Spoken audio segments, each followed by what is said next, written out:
mga guro, sa ating mga magulang, at sa aking mga kamag-aral. Magandang araw po sa inyong lahat. Hindi ko po akalain na ganito kabilis ang panahon. Parang kailan lang umiiyak pa ang ilan sa amin. Dahil ayaw namin maiwan sa loob na silid-aralan. Pero ngayon malungkot kami dahil magpapaalam na kami sa aming pangalawang tahanan.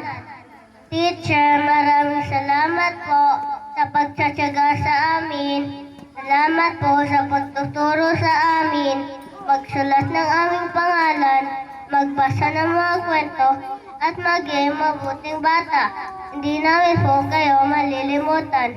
Sa aking mga kaklase, mamimiss ko ang ating paglalaro at tawanan. Sabay-sabay natin baunin ang lahat na natutunan natin ngayong taon.